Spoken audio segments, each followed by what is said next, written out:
January 20th order. Pursuant to the rules of procedure 3-4D2, Mr. Light has notified the commission that he has a medical condition and will participate by electronic means. So unless this is challenged, we will welcome him to the meeting.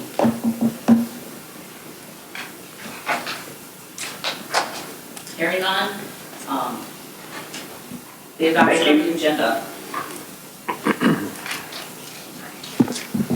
Do I have a motion to adopt the agenda as presented? Ms. Summers, I'll go ahead and motion to adopt the agenda as presented. I'll second it. Thank you. We will move on to election of officers. I'd like to nominate Keira Whitson for chairman for the planning commission for the forthcoming year. I'll second that.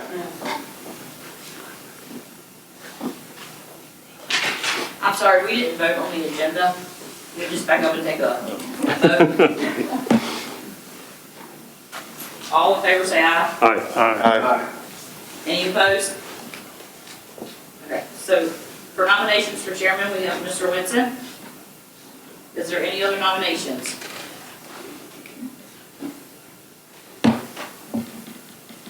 Move nominations be closed. Second. Take a roll call vote. Mr. Light? Aye. Mr. Schulin? Aye. Mr. Henry? Aye. Mr. Kohler? Aye. Mr. Sharp? Aye. And Mr. Whitson? I will abstain. Mr. Chairman, would you like me to continue? Ms. Summers, I'll go ahead and take over. That's all right. Perfect. Yeah. Thank you.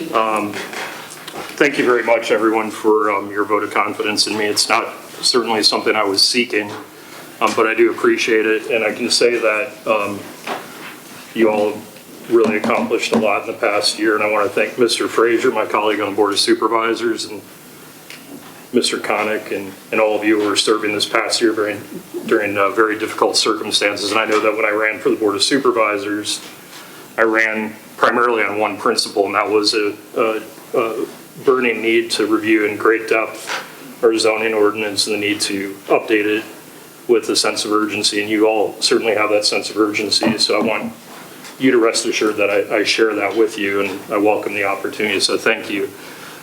Moving on to the election of officers, may we have nominations for vice chair? And there's no need for a second. It's just an open nomination process, so please put forward any nominees. Let's nominate Mr. Light.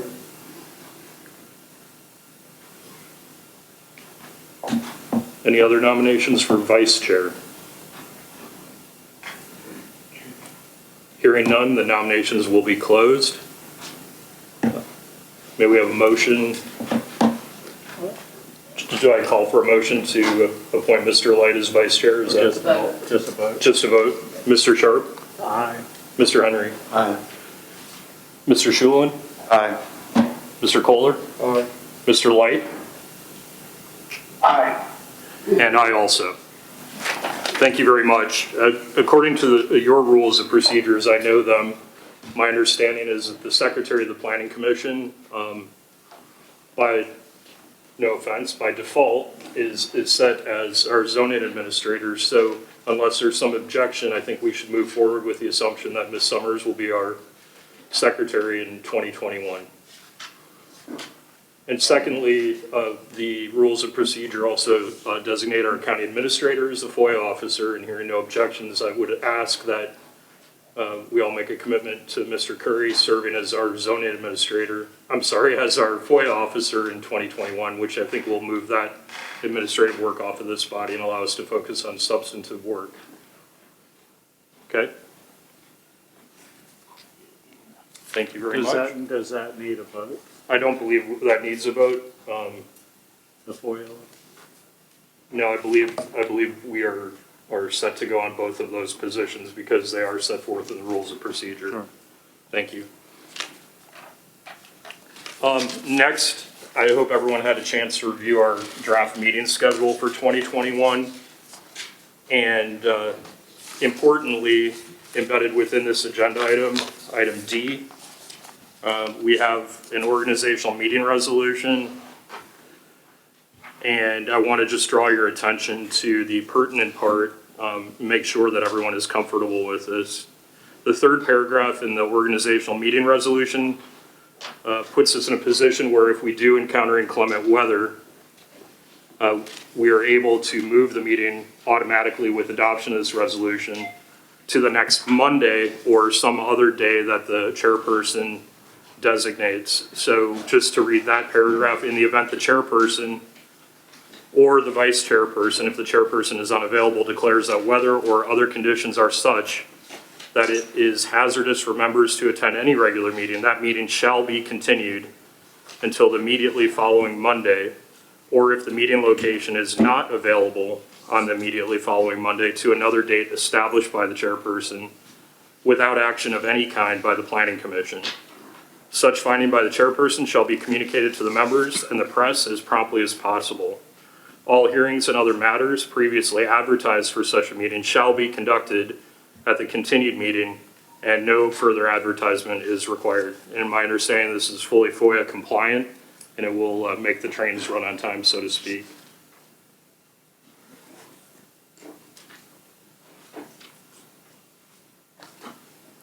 Anyone have any questions or concerns about that, the way it's drafted? I move that we adopt the resolution. I'll second it. Okay, we have a motion to adopt the resolution as presented. Mr. Light, I believe, made the motion, and Mr. Kohler seconded. I believe this is a roll call vote. Is that correct, Ms. Summers? Yes. Could I just interject one thing on that? Does that, as I read that, the resolution, I don't see where we can change the meeting location for other reasons. For example, sometimes we have this at the school, sometimes we have it here. Would that in any way, this resolution preclude us from doing that? Mr. Curry, as our designated FOIA officer, do you have a comment on that? Generally, if you were to change the meeting location, it would be best to convene the meeting here and then move it to another location for a regular meeting. For a work session or a continued meeting, you can continue to any location. I don't know that you can really adopt a resolution such as this and not list the location specific. I guess you can take action at a later meeting to change the next meeting. You do the next month's meeting was going to be very busy and highly attended. You could take action to change that one meeting location. So would that mean that we couldn't follow the practice we've been following over the past year of having our regular meetings at the elementary school, for example? It means that you're telling the public that your regular meetings will be here unless otherwise noted. So if we notice it in the notice of hearing, it's okay to change it? I'm sorry to be confused on this, but just to clarify. The Planning Commission adopts the schedule by resolution, and you can change the schedule in the future by resolution. By resolution only. So that would be a concern, because I know we often change it. I wonder if there's some way to rewrite this so that we could. You don't have to adopt the regular meeting schedule as part of this resolution. You could only adopt the part regarding inclement weather, and then you could adopt the meeting schedule by motion, and then you can change that meeting schedule by motion. In any case, you must, speaking of FOIA officer, you must notify the public 3 days in advance for your meetings. That might work. All the time. Okay. So is there any language embedded in this draft resolution that ties it directly to the proposed meeting agenda, a meeting schedule for 2021, Mr. Curry, or no? The second paragraph. Second paragraph.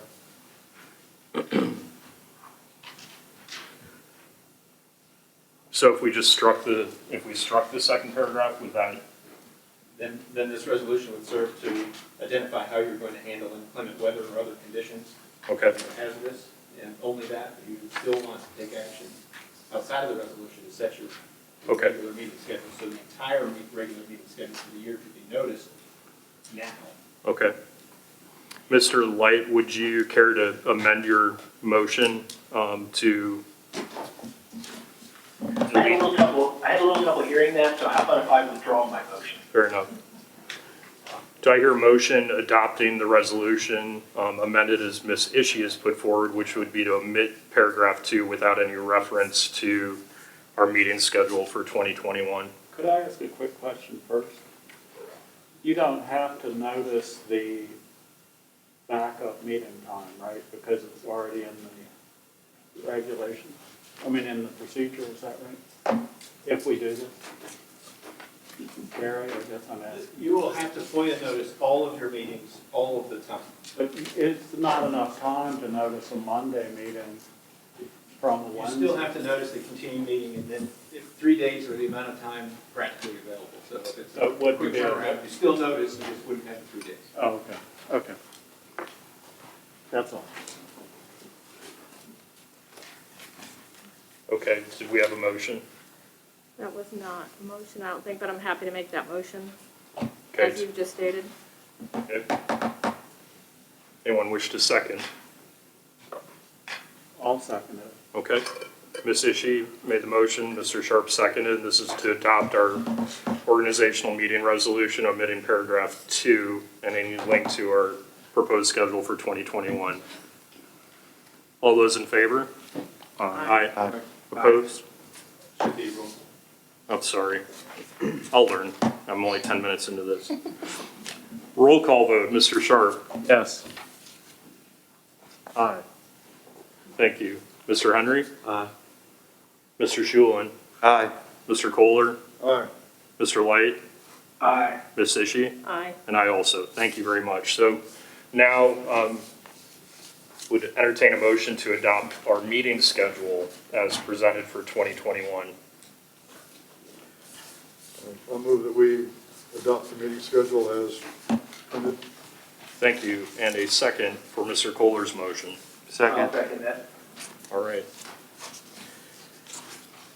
Hearing a motion and a second to adopt the meeting schedule for 2021. All those in favor say aye. Aye. Aye. Opposed? Great, thank you very much.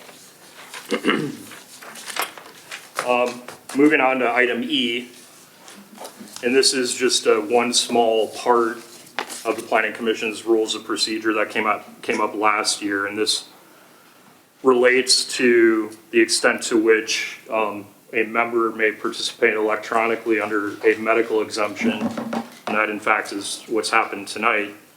And the extent to which that person must be required to disclose the nature of their medical condition or concern. And my hope is that we could reach some consensus that at our next meeting in February, we revisit this provision of the rules of procedure of the Planning Commission in light of an opinion handed down by the Virginia FOIA Council and Mr. Gernhardt, who essentially, if you whittle down his 11-page opinion, which is no easy feat, his first assertion, or an answer to the question, is must a member seeking to use the quote-unquote medical condition reason to participate in an electronic meeting provide specificity of the medical condition, and his conclusion is no. Second, is the fear of contracting COVID-19 a valid quote-unquote medical condition reason to participate in an electronic meeting? And his answer to that was yes. And I don't know if you all have reviewed his opinion, but in light of the need for us to focus on substantive work and Mr. Curry's willingness to serve as our FOIA officer, which is set forth in the rules of procedure, I would just like to get a sense from everyone if you wanted to put this responsibility on me and perhaps the vice chair to come back with slightly amended rules of procedure at our February meeting to clean up this provision of our rules of procedure. Sure. Want a motion on that or something? Or? I don't think we need a motion. It's, we'll do the work and just bring it back, but I didn't want to spring revised rules of procedure on anyone at our first meeting. So it's really just to give you a heads up and make sure you're all okay with me and perhaps Mr. Light undertaking that work. Mr. Chairman, I'd be glad to work with you on that.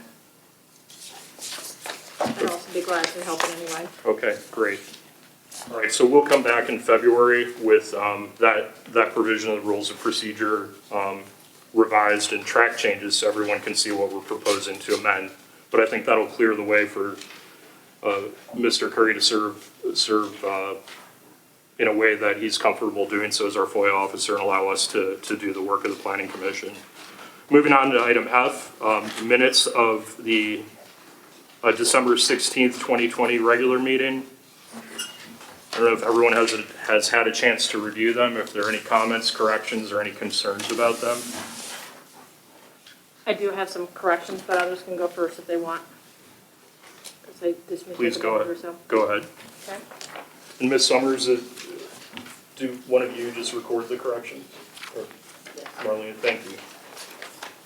All right, go ahead. So on the second page, under public hearing, the second paragraph, Mr. Taylor stated, well, no, actually the first paragraph. This property has approval to connect to the sewer by the Rappahannock County Water and Sewer Authority. VDOT commented, I see, that it has approval to connect the one existing older house on the property to the sewer by the Rappahannock County Water and Sewer Authority. I think you mean there, not the entire property. And I can give you these changes if you need them. Go ahead, and why don't you let everyone else hear your correction? I'm not going to comment on them, so I'll have to rely on others. Okay, great. And that, sorry, I don't have my glasses on here. And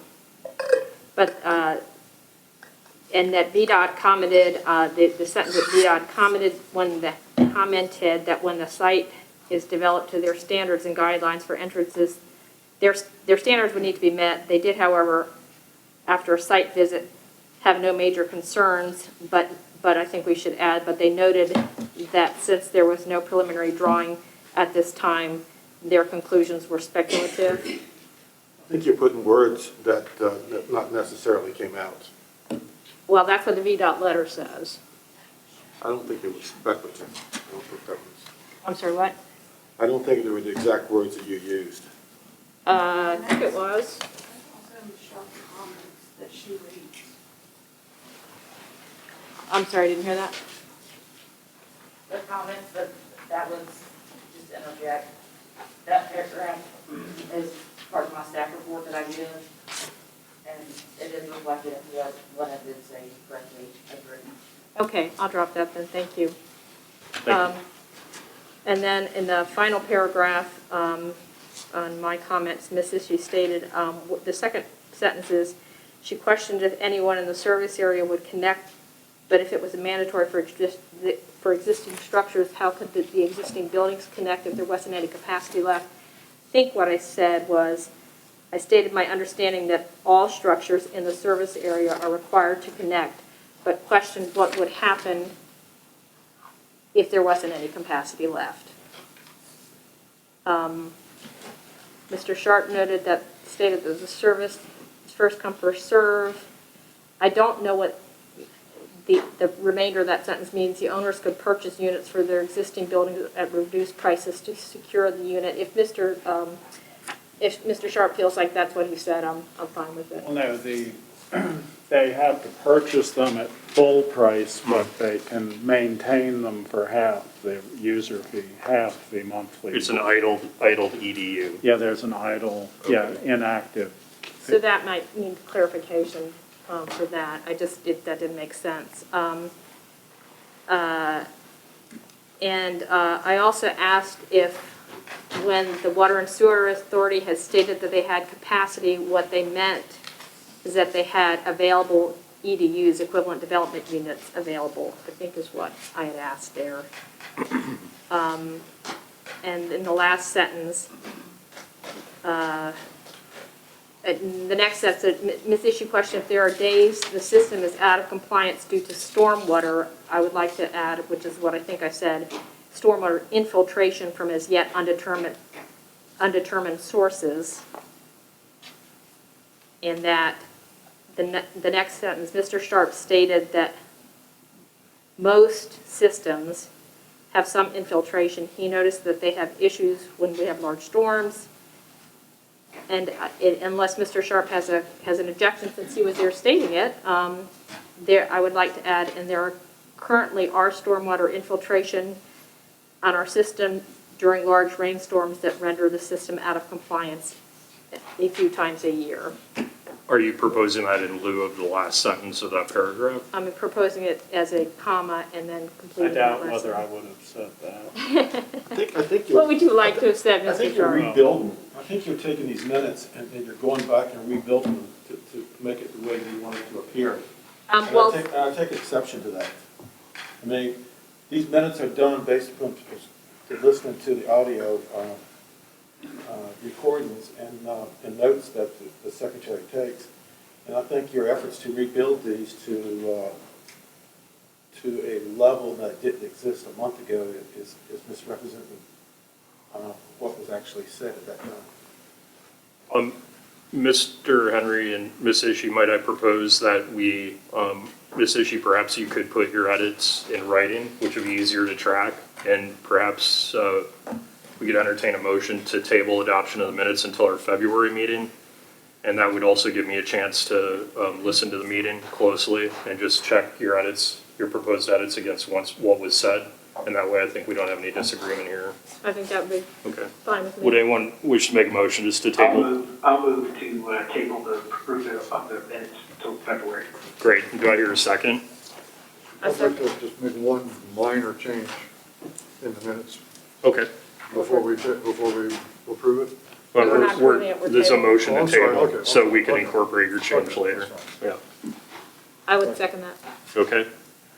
A motion and a second to table adoption of the minutes of the December 16th, 2020 meeting. All those in favor? Aye. Aye. Opposed? Thank you. Thank you. We have no public hearings scheduled for tonight, but we do have a reserved public comment period. And one thing I will note here, this is the only opportunity for members of the public to speak on any agenda item before us tonight. There will not be any public hearings, including for either new or old business. So if you wish to speak, just raise your hand, and generally we'll keep it to about 5 minutes. And let me know if you'd like to say something, and we'll go ahead and declare the public comment period open. Anyone? Yes, ma'am. If you could come up to the microphone, that'd be great. Thank you. Hi, my name is Lisa Jones, and I live in Sperryville. And I've been really following the zoning request for the Mount Airy Field, and I have some comments I'd like to make about it. So, first of all, I just looked at the map and all of the wonderful information that you folks and the Foothills Forum have put together, and I did some back research and looked at the aerial photographs of this plot as well on Google Earth, as well as what was provided, all the scenic view and the attachments for this item. And I have some concerns that this rezoning request is a little bit perhaps premature and is not necessarily in alignment with the comprehensive plan. And so what I'd like to do is just very quickly, I went through the first 4 comprehensive plan principles, and I'd like to just state what my concerns are. So principle 1 of the comprehensive plan says that we are to encourage agricultural operations and ensure preservation of the productivity, availability, and use of agricultural lands for continued production of agricultural products. One of the policies under this principle states that we are to make land use decisions and plans that approve conversion of important farmland to non-farm use only if overriding public need exists to change the land use. Existing development areas cannot accommodate a proposed new use or their extenuating circumstances. And I just feel that we have not made a case that there is an overriding public need to develop this area. And I'm not really sure how that need would be determined exactly, but I'm open to that, to discussion. On principle 2 of the comprehensive plan, it states we are to preserve the natural, historic, recreational, and scenic values along with the the healthy economy of the forested land and resource preservation districts to ensure that development in those areas remains in conformance with their natural beauty and environmental limitations. Under the policies, it specifically states that we are to promote placement of conservation easements on land adjoining or visible from Shenandoah National Park, the designated scenic rivers, and to protect the scenic value of those lands when land use decisions and plans are made. Also, a policy under that principle is that we are to ensure timely removal and/or cleanup of obsolete or unused facilities and infrastructure. I think that there's probably some other areas that are better suited for development. Principle 3, protect natural resources, including soil, water, air, view sheds, scenery, night skies, national park access, and fragile ecosystems. Again, the policies under that principle are stated as to ensure that ridges, crests, and ridge tops remain scenic, maintain night skies, encourage green belts along the rivers and control development in areas adjacent to rivers, and to limit the creation of impervious surfaces. And I do want to say one thing about just residential land use is that homeowners use 10 times more chemical pesticides per acre than agricultural folks. And that is, that's just the pesticides. That's not even counting the fertilizers. And there's a reason that the USDA, Virginia Tech, did free soil analyses for residential folks, is because they're trying to get people to back up on what they use for fertilizer. So I have to just say, I don't see how this rezoning request is compatible with this principle. Principle 4, encourage residential development in designated growth areas and recognize the importance of affordable housing. Policy, encourage residential development within the designated village areas, infill development to be preferred. Policy, consider affordable housing needs, particularly for seniors and the disabled. So I just have to say, how does rezoning this field automatically translate into affordable housing, and especially for the elderly? And is there anything that would prevent someone from purchasing a 6-acre portion of this field, building a 4-bedroom house, enrolling 4 kids in school, and then carving out 5 acres that becomes land use because they make square bales on it? I'm not sure. And wouldn't development of a higher density area of the county that is clearly infill be more likely to generate affordable housing that remains affordable in the future? So along with this, all these concerns, sort of backing up as 2 kind of big points, is regarding the sewer capacity and the footprint. So again, quoting comprehensive plan, the village of Sperryville has the county's only public wastewater treatment facility. The system includes 131 on-septic tanks with effluent wet well pumps and approximately 27,090 linear feet of low-pressure sewer pipeline. The wastewater treatment plant, which is located on and discharges to the Thornton River, includes 2 packaged plant treatment units with a 55,000 gallon per day capacity. So my concerns in this are that the septic tank count does not provide a number of bedrooms. And normally, bedrooms is the criteria for effluent. And 150 gallons per bedroom per day is a normal design criteria. Now, with modern low flush toilets and modern shower heads, et cetera, it goes to about 130 gallons per day. So even if I take 140 gallons per day as an average, then we have a treatment capacity for 392 bedrooms based on that number. And so we already have 131 septic tanks on the system per the comprehensive plan. Okay. I beg your pardon? I said, sorry. Okay. I was listening, and if you could just work toward wrapping it up in the next minute or so. Okay, and do we know that we have excess capacity now? If we have to upgrade the delivery and treatment plant to accommodate the growth encouraged by the plan,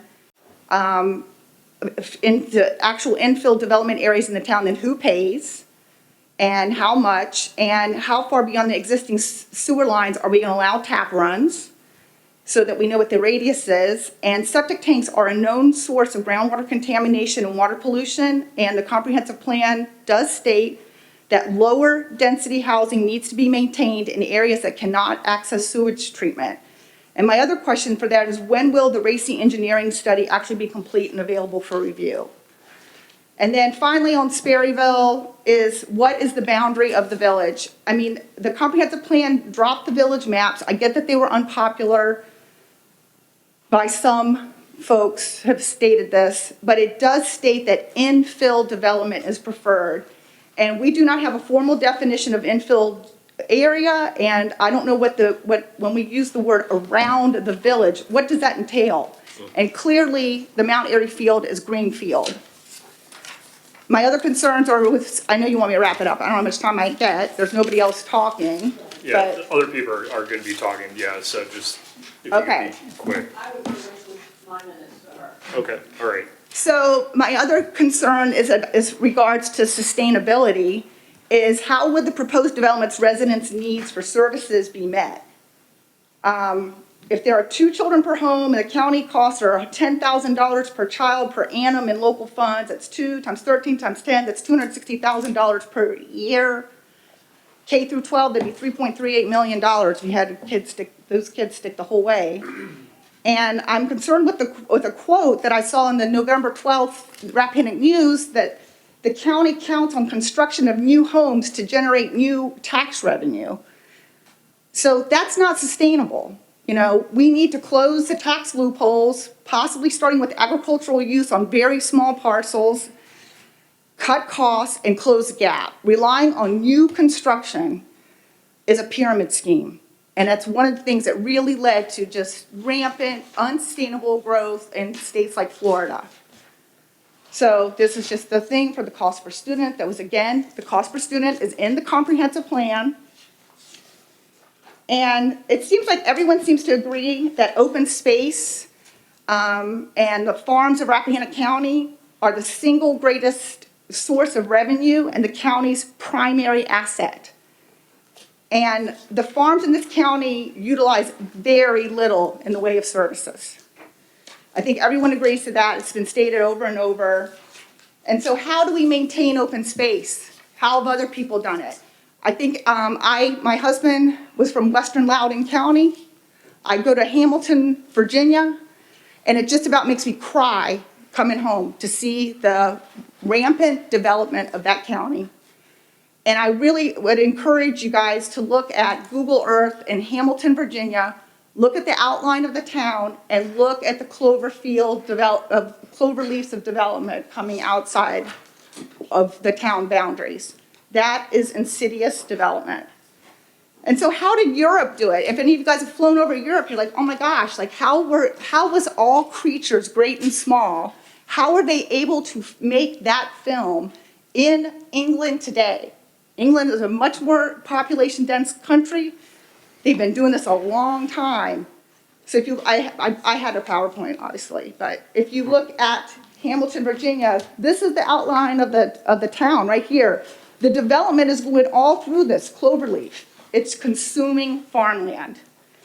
If you look at Skipton, England, where All Creatures Great and Small was filmed, you will find completely open land except for in the high-density villages that are defined. If you look at last week's Rappahannock News, there's an ad from Butch Zindel, Julie Garrett, this ad for property in Orange. You can see this beautiful picture of this lovely piece of property, and it's been divided up. It says it's subdividable. If we don't think this is coming here, this is coming here unless we make an effort to say, what do we value and how are we going to move forward? And so really, it's not up to me. You know, I'm 57 years old. Who cares? But what do we want Rappahannock to become? Do we want it to look like Western Loudon? And I really encourage everyone to take a look at what has been done in other areas that have fought this fight. I've seen Pennsylvania.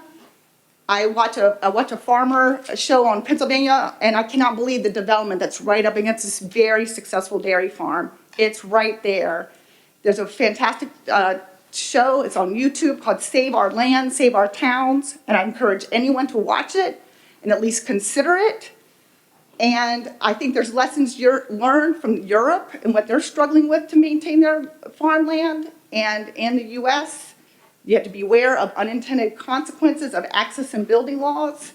And you have to establish town borders, zoning restrictions, and then stick to them. And so please, I just ask that we really consider, we need to designate areas that are supposed to accommodate growth, and we need to stick to the plan. Thank you Thank very you. much, and I apologize for rushing you. That's It's okay. my first time through it, so next time I promise not to hang over you. I appreciate your comments. Thank you. Anyone else? Please. Hi there, my name is Bethany Bostick. I live at 831 Woodward Road. I'm coming tonight to express my opposition to the rezoning as well. I have no notes, so just bear with me. I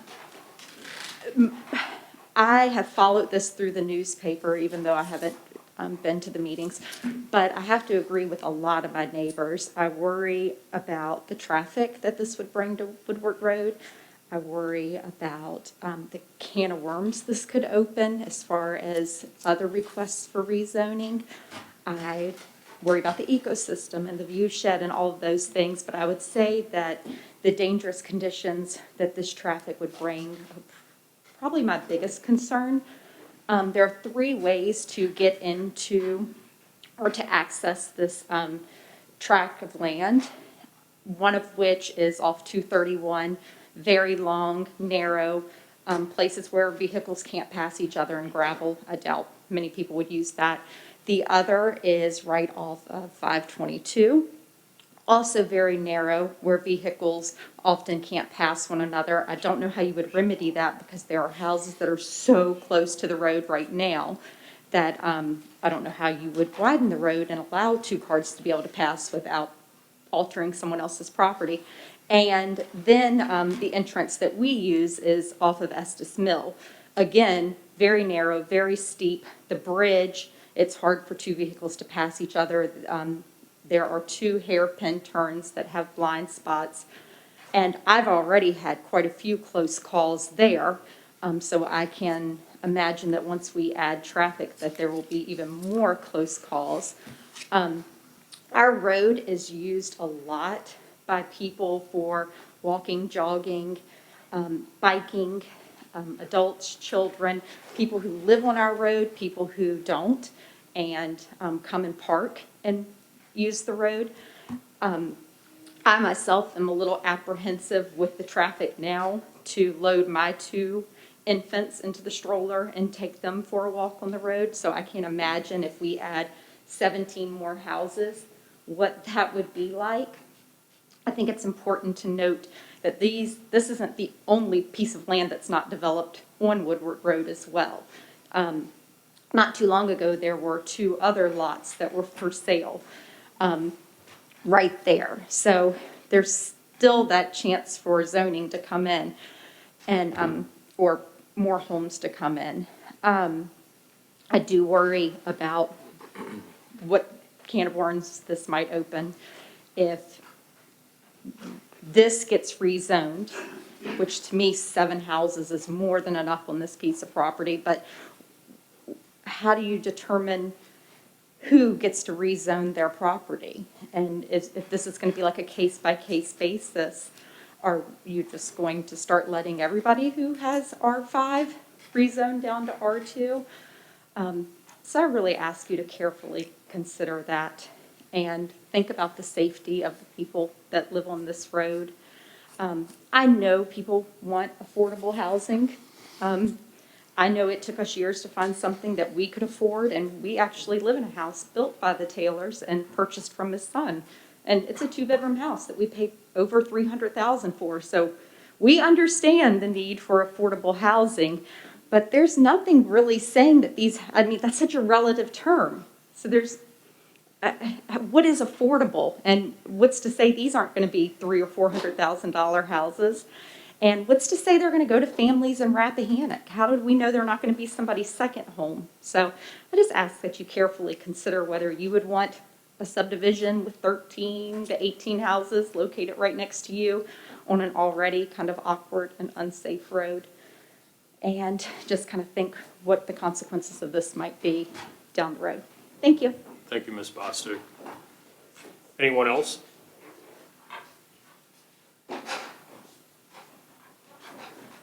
Okay. Oh, one more. Ms. Gressinger. Now I'm practiced in the clock, so be careful. goody. Okay, I'm glad this is here. Sheila Gressinger, Hampton District. First of all, I want to talk about the importance of words. It's very important when you hear the word development. It's sort of scary. I think a lot of people think of clusters and huge, enormous places of houses all cramped together and tons of uncomfortableness. So development is I want to say it's a bad word, but I can't think of anything that's going to be more appropriate. Another one is affordable housing. When we were talking about the comprehensive plan, people used to go into a complete tizzy calling it affordable housing, thinking, oh my gosh, it's going to be low income, good heavens, whatever. But the state wanted us to use affordable housing. I then want to address the fact that Loudoun County is a totally different situation. I used to work for a builder there. I used to watch they did not have proper zoning. They had minimum restrictions or anything. So for years, I'm talking, if anybody remembers down Route 7, Sterling, Virginia, that's Loudoun County. That's coming from Fairfax. That was, good heavens, way before when Dulles was a baby. You know, Dulles Airport was like, oh my gosh, Dulles, way out there. And it progressed down the way. We don't have that. People need to look at our county and understand that it's now up to 25% are in conservation easements or easements that are protecting the huge swaths that we enjoy here. Part of the comprehensive plan has been agriculture and tourism. As I've said before, tourism brings people here, they spend their money, like John McCarthy said, and then they go home, leaving a minimum of a footprint on our county. The important thing here is that our schools are losing children. Our county has lost homes already. I put this in the Rappahannock News. There are houses that used to be that are now businesses. There are places, industries, jobs that we don't have anymore. So what we do need homes. And I've looked at the parcel out by Sperryville. We're talking, somebody said, what's the benefit of moving it from 5 acres to 2? That is actually going to then help with the affordability of some houses, and that would probably put it in the ballpark of, say, 12 houses. I went out there and I looked at it, and it's actually a continuation from the village. You do have some houses interspersed on each side of the road coming from the village. You're not too far down the road, and if you look at it, the houses would be sort of nestled in, and it's not too far from the cell tower that everyone, screamed and fussed about, that is now painted a dark green and that blends into the rest of the county.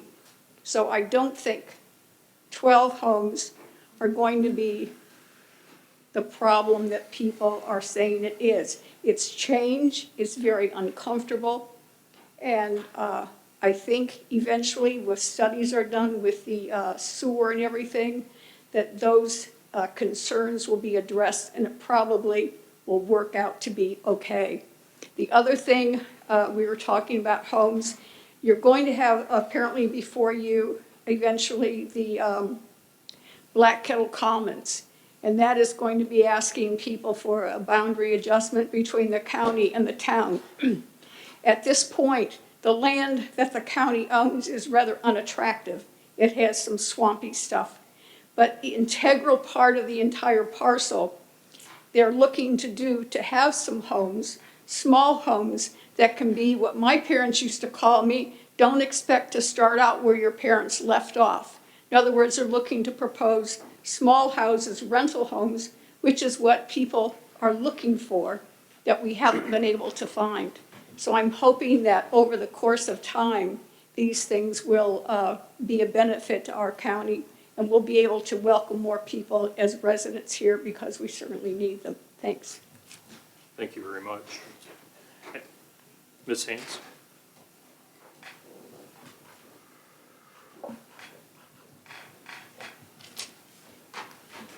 Sally Haynes from Piedmont, and you've heard me numerous times. I won't belabor the things I've said before. I will say that I agree that the application is most likely premature. As expressed by an earlier speaker, I would hope that there would not be action on it tonight. You have two new members of the commission, so I'm hoping that you do take time to really look at it, especially the new members, and consider it. Thank you. Thank you.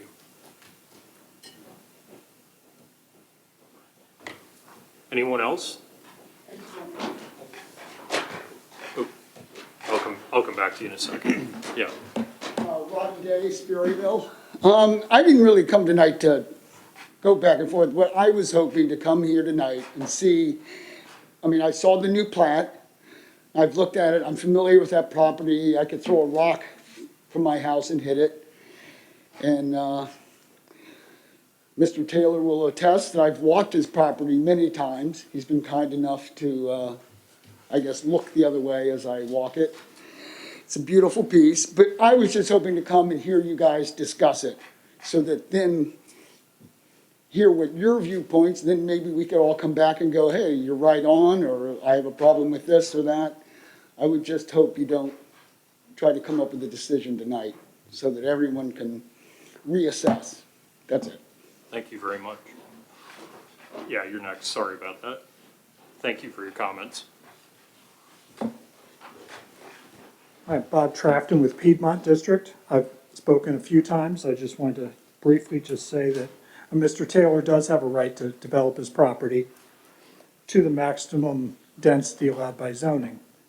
But I will say the current RR5 zoning is entirely appropriate for that particular lot and that site. So I would just like you to consider maintaining his existing zoning and not upzoning as requested. Thank you. Thank you very much. Anyone else? Mr. Gall, how are you? Thank you. Paul Gall, Stonewall, Hawthorne District. I didn't come here this evening prepared to say anything. I didn't realize I had talked at the public hearing. So if I could, if you would be so kind as to allow me to sort of reiterate the points that I did make the public hearing to the best of my memory, reflecting on the principle that I remember most of all was that the comprehensive plan requester stated that we should encourage development in the village areas. I don't know the exact wording. I think it was principle 4, something like that. Again, I apologize for not being more prepared. But hearing what I'm hearing, I just feel it's important because I'm very passionate about thinking long-term strategically. And by that token, what I'm referring to is our fire and rescue personnel, emergency personnel, the volunteers that we count on relative to our fire and rescue operations, our teachers, and our school system. If you might recall from the public hearing, and my comments was, I'm very concerned about the school system. The enrollment is declining, and And I think it would be a very, very sad and quite frankly, unacceptable day if we had to close our school system and start shipping our kids to other counties because of a lack of kids and lack of teachers. And I think anything, and I see this change as a positive development, particularly because it's the sewage hookups are not an issue. Contrary to some other R5s, being reduced, that could be a question mark. That could be a showstopper. But in this case, all those units could be accommodated for with water and sewer and hookups. And I think that makes it a little bit of a horse of a different color. And again, I think anything that helps to perpetuate the opportunities for us to have families, an increasing number of families in this county, which in turns manifests itself in a healthy school system and a healthy volunteer force relative to, because all of us people that are getting so old and decrepit, we're going to need some rescue here at some point. So I want to see some young blood out there to come get me. Okay, thank you very much. Thank you, good to see you. Anyone else?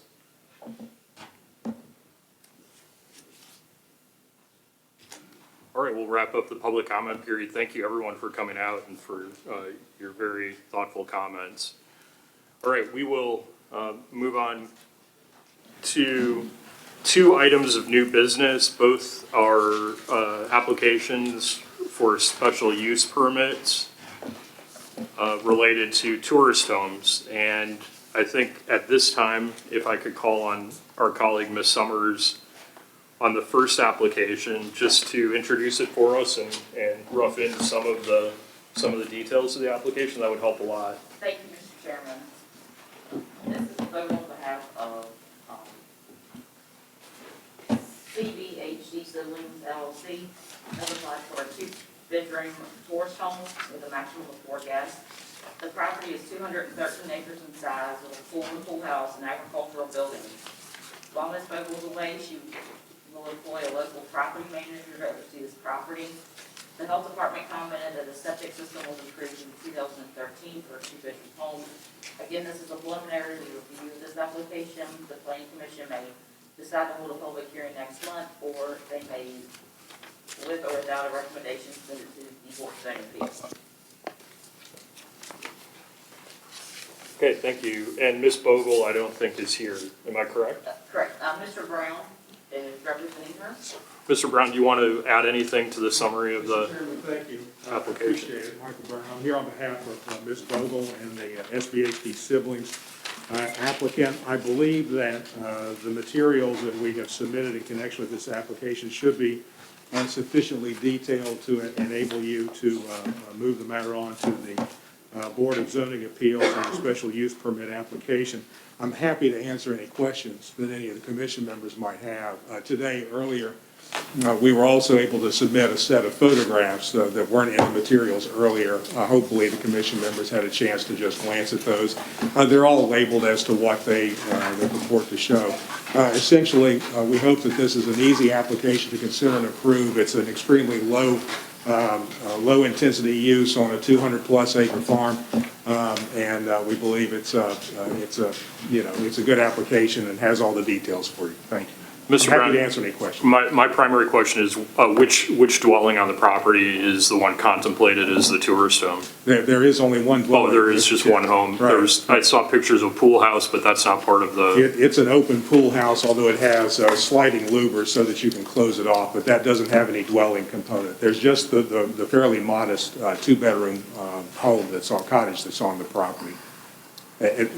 And a barn and stable that's substantially larger than the house is. Okay, and somewhat unrelated, but I recall Ms. Bogle did come, I believe, before the Planning Commission or possibly the BZA. Yes, it would have been, I think, on a special exception permit application, or at least a preliminary review of one related to a large wedding venue? Yes, sir. There was an earlier application some months ago that Ms. Bogle filed. She had the idea of operating the property for weddings and events.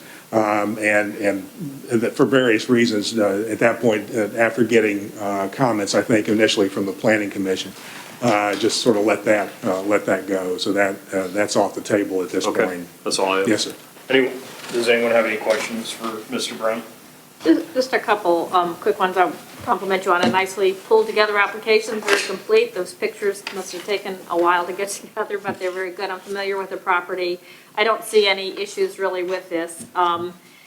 Just a couple of questions. I'm assuming, although it's not stated, but just given the size of the property, that the 50-foot right-of-way, the road has the 50-foot right-of-way, the road going up into it, part of the property. Yeah, it's actually interior to the property, so Yeah, there is so- no quote-unquote right-of-way for that driveway. It's the farm road for the property itself. Okay.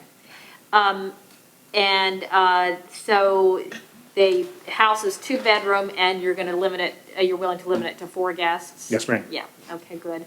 The sign looks fine. The only real other question I had was the pool. I understand that she's going to have instructions, safety instructions for the property in general. She did not mention the pool in particular. It's a lovely pool, lovely site, and you're going to have a property manager handle it, but are you going to have what kind of safety precautions? I realize you have the pool cover there, but presumably the guests will have access to the pool. Or is there going to be any safety instructions or? Yes, ma'am. If my statement of justification failed to mention that there would be sort of extensive instructions, that pool covering, for example, is as you can maybe see in one of the photographs, it's a little bit complicated and pretty substantial. So there's going to need to be some pretty substantial instructions on how to deal with that safety covering, and that would be one of the jobs of Ms. Baldwin, the property manager. And aside just from the safety covering, but the actual safety and use of the pool, is there any instructions? I know when we've had some other applications come forward that had pool usage, there was a lot of concern about making sure. Sure. I didn't mean to cut you off, Ms. Ishii, but I'm absolutely certain that the applicant would be glad to prominently post a sign with the usual pool instructions, include those in the materials, include those in the listing. I'm confident of that, and would be glad for that to be a condition of approval if the BZA saw fit. Thank you. Any other questions or concerns? I'd just like to make one comment, Mr. Brown. I believe, or at least I would highly recommend that a fence be around the pool for safety or for children, for Ms. Bugle's own benefit. That's all. Thank you. My view of this is it's a huge property. It's on a state highway. I think those are two things we always look at with these special use permit applications under 170-66K. I'd like to entertain a motion that we go ahead and send this on to the BZA. I don't know that there's any need for us to have a public hearing. I think we should move on to other substantive work and let the BZA here and make a determination. Okay, great. Okay, Mr. Henry made the motion to pass this along to the BZA, and is that with approval, a recommendation for approval? Okay, and Mr. Kohler seconded it. Is that a simple vote, or do we need to go roll call on this, Ms. Summers? Roll call. Okay. Roll call. Mr. Sharp? Yes. Mr. Henry? Yes. Mr. Shulin? Aye. Mr. Kohler? Aye. Ms. Ishii? Aye. Mr. Light? Aye. And I also. All right, thank you very much. Thank you.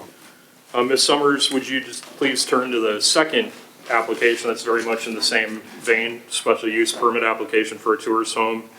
Explain to us where this is located and how you feel about the application materials at this time, as this is a preliminary review. Thank you, Mr. Chairman. This property is located at 402 Castleton Key Road. The Jim and her family would like to continue to use the property on a regular basis, but also rent out the entire property as a whole. When the property is rented, it would be the 3-bedroom main house and the full guest house with 2 bedrooms. The health department commented that the septic system for the main house was approved in 1991 for 3 bedrooms, and the septic system for the garage apartment was approved in 2006 for 2 bedrooms. They do recommend that the septic tanks be pumped every 3 to 5 years. And again, this is also a preliminary review. Okay. And is the applicant here? Yes. Okay, great. If you have anything to say or you want to add, color it in for us a little bit. We're new to the area, we love the area very much, and we'll have to spend a lot of time here. So we also want to rent out the house some weekends when we're not there. Okay. All right. Anyone have any questions for the applicant? Well, the only question there is the main house and the apartment. There's 2 units. There's a pool house with the 2 bedrooms. Pool in it, house, I mean, and there's yeah. the main house with the 3 bedrooms, and they're separated by maybe 50 or 50. So are years both or so. being rented out? It would be rented out as a unit, because we wouldn't be there at the time, and we'd rent it out as a single complex. All together? Yeah. And the total acreage of the property? 24 acres. 24 acres, and the 2 dwellings, where are they sited on the property? Are they primarily in the middle? Oh, thank you. A little bit on one corner. I can't pull a map, thanks. I guess a couple hundred feet is the closest. I got property line. it, sorry. Thanks, Al. Okay. So I got a question for you. Yes, sir. And you're going to be a guinea pig a little bit here. Okay? So this is a brand new purchase for you in the last couple months, 2020, you bought this property? Yes, sir, in July 2020. So here you got 24 acres and you paid a substantial amount of money for the property, correct? Yes, What was sir. it, 700 and some thousand? Yes. Right. So in our comprehensive plan and planning for the county, you know, we take in consideration current trends and what people are doing. And every month, we have 3 or 4 people come in for tourist homes, transient housing, things like this. And here, what's interesting about you is that you're a brand-new purchase in 2020. And previously, we've had people that have specifically bought properties to rent out, basically creating their own little motels scattered across the county. Now, when you bought this, just out of curiosity, it's not good or bad, you're just a guinea pig.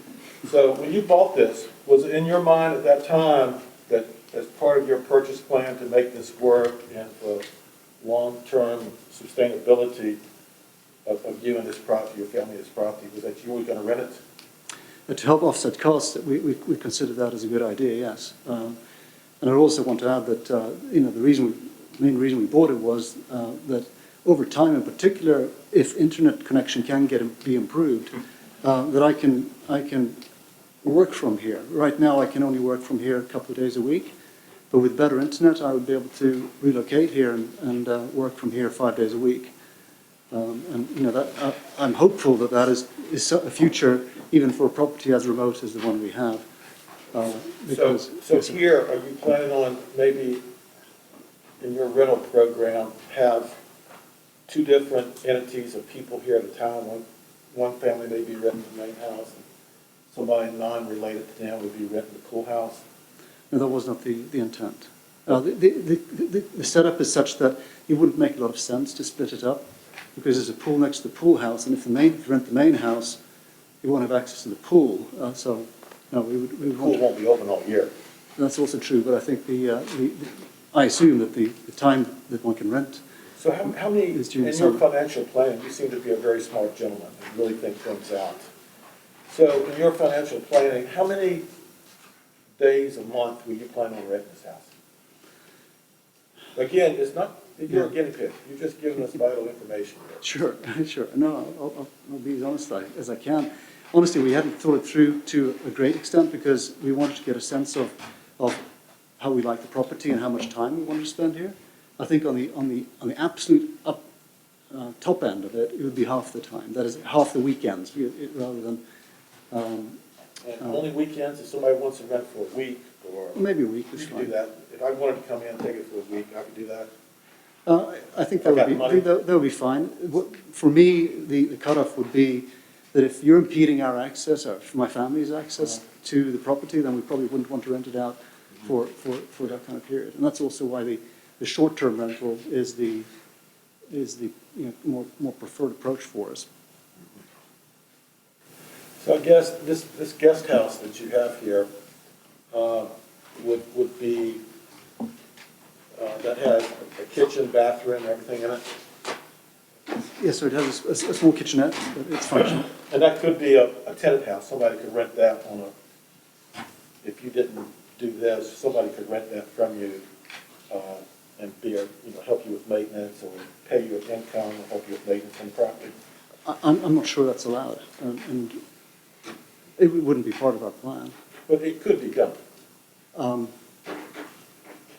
the For my family, I mean, just purely from what I would intend to do or want to do, I'd say no, because that's next to the pool, and the whole property is so focused around, positive access, outdoor life, so. Yeah, that's all the questions I have. Yes, sir. Thanks. Anyone else have questions for the applicant?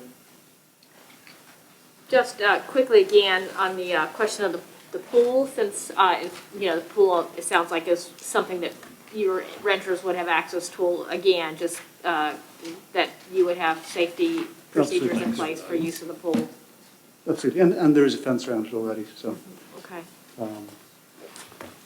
Well, yeah, for liability purposes, for one thing, you won't really want to totally agree with your comments. I had one, and maybe it's a statement, maybe it's a question, but I believe the intent of a tourist home is to rent it to one group, like a family or, one tenant. I don't think the idea is to split it up. But I don't know that there'd be any issue with not renting part of it as a short-term rental, but renting the other part or living in it. Oh. I don't think there would be an issue with that, but I don't think renting it to multiple groups would be the intent, I don't believe. But it's not illegal. Well, not multiple short-term, that's what I'm saying. It's not illegal. Not illegal, but I don't know that it's with the intent of the ordinance. I would note that the application says it's going to be rented to a single set. So, I mean, that to me that is consistent with our definition of tourist home, and right. It's pretty clear in the application if you've read it.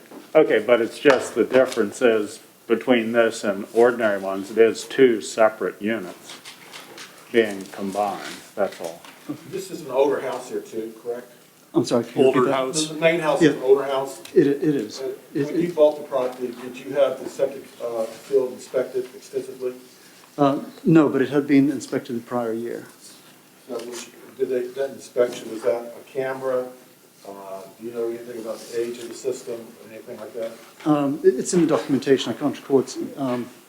I have to come back to you if you want specific dates, but I believe the main house system dates from the 90s, maybe? There's two systems? Yes, sir. And there's a newer system for the guest house, or the pool house. I think that's in the health department comments, isn't it? The septic system for the main house was approved by this office in 1991 for 3 bedrooms. They filled a hole that she had recommended. The septic system for the garage was approved in 2006 for 2 bedrooms. And so the recommendation is for a total of 5 bedrooms and 10 people. That sounds about right. Thank you. And the health department is recommending that both septic tanks be pumped every 3 to 5 years.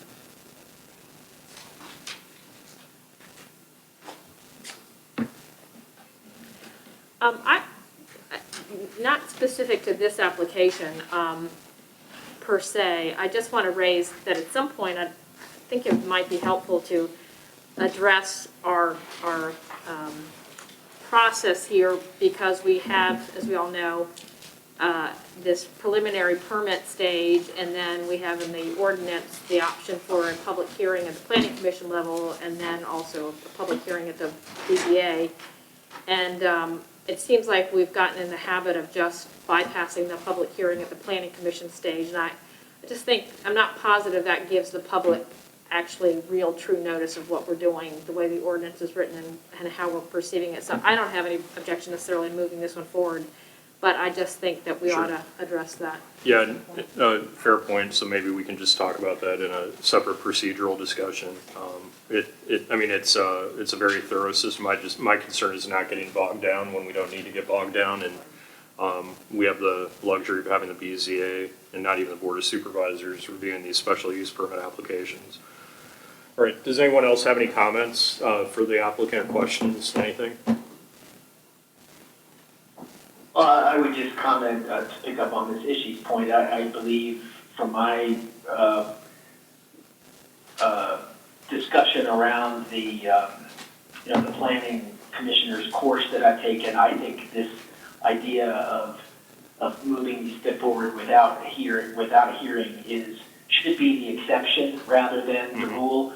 I mean, I think it's one thing for a 2-bedroom rental on 250 acres where no one can really see or hear the property.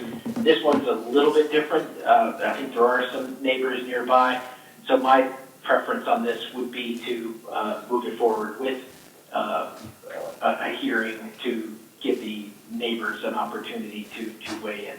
Okay, is that a motion? I'll put that in the form of a motion. Okay, great. So Mr. Light has made a motion that we go ahead and schedule a public hearing to allow the public to comment on this application. Do I hear a second of that motion?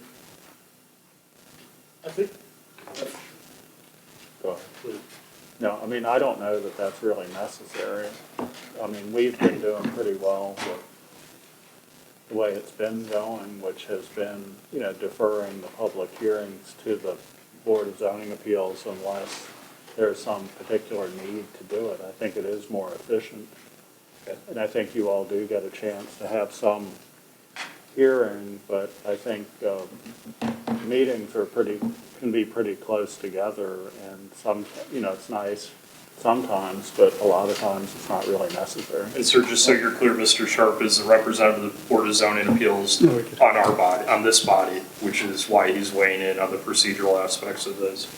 Is there a second of Well, Mr. we're getting into discussion here, so I'll second it for the purpose of discussion, but I guess I'd like to ask Mr. Sharp a question, because it is not my understanding that the BZA holds a public hearing. That they're not compelled to do so. Or am I wrong about that? Are you holding a public hearing on each of these applications if we don't? Well, we have to, yeah. We do always, yes. Yes, it's a fully advertised public hearing with the public having the right to weigh in on it. And, a lot of times people have to go to 2 meetings to speak out when that may not be necessary, because we basically get the same thing at both meetings. And I think it is more efficient. Now, if there's something that the Planning Commission is adding to the process, I think that's great.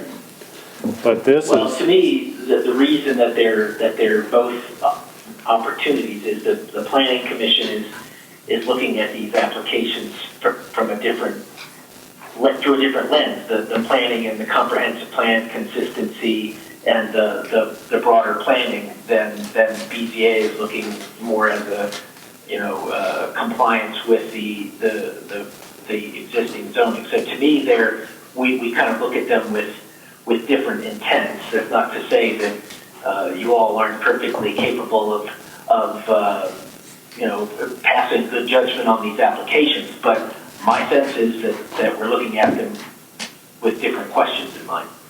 And I would acknowledge that, but just say that the 2 applications that came before this board tonight are so well put together and seem so uncontroversial that there's not really a bunch of issues that would need double being fleshed out twice.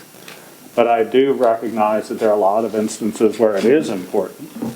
And I just think it's a quicker process for the applicant as well. And it's all right. Well, then I'll listen to my colleagues and modify my motion to move this forward to the BZA. Perhaps in that context, without prejudice or without a recommendation, allow them to look at to do the hearing and consider public input. And I would add that there have been instances where we have referred something back to the Planning Commission, so we could do that. Okay, so the motion is to refer to the BZA without a recommendation. Is that correct, Mr. Light? Yes, sir. Okay, is there a second for that amended motion? I'll second. Okay, we have a motion and a second to refer to the BZA without a recommendation. Just a little bit more discussion on that point. It strikes me that the real problem here, if there is one, is that we've got two processes on the planning commission stage. This interim or preliminary hearing was instituted before I got here, but my understanding is it was put into place because there was a concern that applications were moving forward without being complete. But I don't see a need for two hearings any more than anybody else does at the planning commission stage. But if we give the public an indication that there might be a hearing at the planning commission stage, I think we're kind of pulling, it could be perceived that we're pulling the rug out from underneath them. So I just think, I don't have any objection to moving this forward, but I think we ought to consider taking out this preliminary review stage at the planning commission level. And I think my only final comment was would be that I tend to agree with Mr. Sharp. These two applications struck me, especially from a minimum acreage perspective, is pretty straightforward. I will be the first to admit I'm not, in principle, a big fan of this rapid pace of tourist home applications, but this one certainly did not give me any pause, and frankly, I'd like for us to really focus on substantive zoning and ordinance work and allow the BZA just to do its work on these applications. So we have a motion and a second to move I it. got more discussion, please. Okay. So, the applicant brought in his application. It was very well organized. Everything was in place, in depth, answered questions, and to tend to send it on to the BZA without a recommendation of approval and just basically say with no recommendation, I think that is a slight negative on his chart here to have an incomplete application or something missing here. And I think he did a good job, and I don't see anything here, and there's some neighbors that live in this area that I recognize in the audience here, and they had nothing to say early about it, and they had an opportunity. So I think we should send it on to the BZA with a recommendation to approve it. Mr. Lane, would you be willing to amend your motion along those lines? And perhaps it would achieve internal consistency, because frankly, lining this one up with the Bogle application, which preceded this one, I think they're very similar in terms of presentation, organization. And although the acreage here is less, it certainly is well beyond the 10-acre minimum under 17066K. No, I think I'd like to stick with my motion as presented. I think for me, we haven't really advertised for hearing. I think typically we put a fair amount of stock in what we hear during hearing from neighbors. This one is not such a remote property. I'm familiar with it. I think there are some nearby neighbors. So I think it would be overly suggestive for us to form a recommendation for approval without having heard from the public, and that's why I moved the way I did. And I suppose you all can vote it down and go for another motion, but I'd like to stick with my motion as presented. Okay. And I don't think there's any stigma attached to it, really. I mean, if it's not specific, if you recommend a denial, that might mean something else. But if it's forwarded, I don't think. I mean, you just check it, make sure it's complete, and get a little overview of it. Okay. I think that's reasonable. Okay. Let's go ahead and call the question. Thank you for your patience. All right. Mr. Sharp? Aye. Mr. Henry? Aye. Mr. Schulin? No. Mr. Kohler? Aye. Ms. Hitchie? Aye. Mr. Light? Aye. And I also. Okay, thank you. So that's now been moved on to the BZA. All right, thank you very much for your time and your thorough presentation. Okay, I think that completes our new business, and this moves us on to old business. And my understanding is that the Planning Commission, you all at your December 16th meeting chose to table the Mount Airy rezoning application. Under your rules of procedure, there is a reference to Robert's rules, and Mr. Curry, I don't know if you're in a position to help me with this, because I've tried to research this to come to a definitive conclusion. In order to discuss the new information that the applicant and his legal counsel placed on the record? Do we need to take off the table the application to continue our discussion? I'm not a Robert's rules. Wasn't the original motion to move this to the next work session It and not was, regular meetings? but then I was informed by Mr. Connick that that was improper, so I changed it. It is, It's tabled. It was tabled. I would say that either you have a Robert's Rules of Order expert or your other provision of your rules of procedure say that you can suspend your rules, including this, any provision related to Robert's rules. And so you can suspend any rules relative to this item and bring it back from the table however you wish to. Okay, so that would be in the form of a motion? Yes. Okay. In order just to do this cleanly, so that we'd have an opportunity to hear from Mr. Taylor and his legal counsel, do I have a motion to suspend our rules of procedure in this regard? I'll make that motion. Is there a second? Second. Okay, all those in favor? Aye. No. I'll say no, because I don't really know what the consequences of that are for this. So we've tabled it. We have to have a vote to, if we're following Robert's rules, as I understand it, we'd have to have a vote to untable it. So we're basically, I'm trying to understand the effect of saying our rules of procedure don't now apply to this. In other words, Robert's rules don't apply, or just the tabling provision of it doesn't apply? What is the intent of the motion? We've just suspended any reference to Robert's Rules of Order so that we can just continue with the discussion of the rezoning application without a concern of tabling or untabling. So what? But I think it's already been voted on and passed. I don't think we voted yet, did we? We just did. We just did. Yeah. Oh, I thought I Yeah. interrupted before we No, voted. you said no. Oh, I'm sorry. My apologies. No problem. All right, Mr. Brown and Mr. Taylor, do you want to walk us through some of the new materials that have been presented to us? And then perhaps that'll open up questions from the members of the Planning Commission. And I will say, first of all, that obviously I'm new here. Mr. Sharp is a new member of the Planning Commission, so full disclosure, at least from where I sit, I certainly am not ready to make a decision on this. There's a lot to absorb. But we certainly want you to update us and on the new materials that have been presented. Mr. Chairman, I thank you. I appreciate that, and I appreciate if the chair can allot me several minutes. I'd like the opportunity to really broadly address two topics.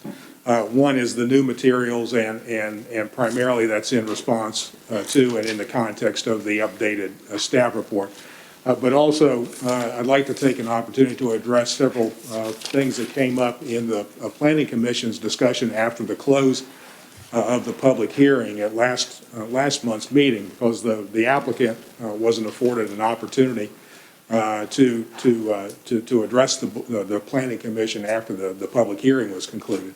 And there was a tremendous amount of discussion. We appreciated the quality of the discussion and appreciated the quality of the comments from the public at last month's meeting. I'd like the opportunity to echo what was noted by several of the commission members, and members of the public after the meeting, that it was, in my view, and I agree with this, having attended a lot of these meetings over the years in a lot of different jurisdictions, a very thoughtful and well-presented set of comments from the public, and a good debate on the part of the Planning Commission members. But there were several items that came up in the discussion, particularly towards the end of the Planning Commission's discussion, and then something that was included in Mr. Connick's final summary to the Board of Supervisors as the Planning Commission Chairman on December 30th, that I would like to address briefly, and it's more in the nature of some of the legal questions that arose as he went through the Albemarle land use handbook, if you recall that was a large part of his thoughts. In particular, I want to correct what I see as a misleading statement that was made by Chairman Connick in the meeting, and then was sort of reiterated in his summary to the Board of Supervisors of December 31st, and that is the assertion that he made, that the applicant at this stage of the proceedings has the burden of showing that the existing zoning classification of the property in question is no longer reasonable.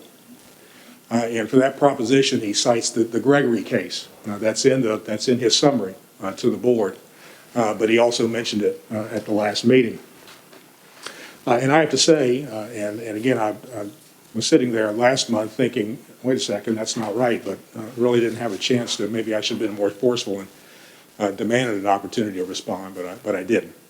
I remember thinking that's not right. That's illegal. It's a court issue, not a judicial. Not a legislative decision. And I was right when I went back and looked at that. That is not and has never been the applicable standard to rezoning applications. The Gregory case is about a situation where a board, where a board, in that case the Board of Supervisors, of course, has denied a rezoning request, deciding that the existing zoning of that property in that case was reasonable. Then, in order to challenge that decision by the legislative body, by the Board of Supervisors, then it's the burden of the applicant to show that the zoning classification of that property was no longer reasonable or appropriate. And there are a number of cases that preceded the Gregory case that decision was based on. So I want to be sure that this Planning Commission is not under the mistaken impression that somehow the applicant at this stage of this process has a burden to show that the existing zoning classification of his property is unreasonable. That burden does not exist at this point. This is an open field. It's a blank slate. It's a legislative decision.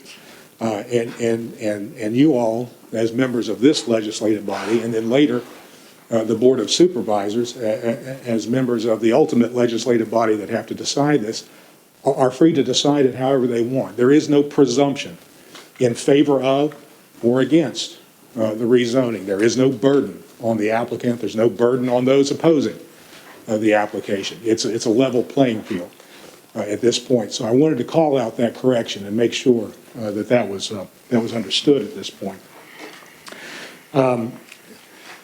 As I mentioned in the last meeting, Mr. Connick went through several of the different sections of that Albemarle Land Use Zoning Handbook, and it is a very handy document. I have to say the amount of work that went into that was just tremendous, and I commend it to everybody's attention. It's a fantastic book.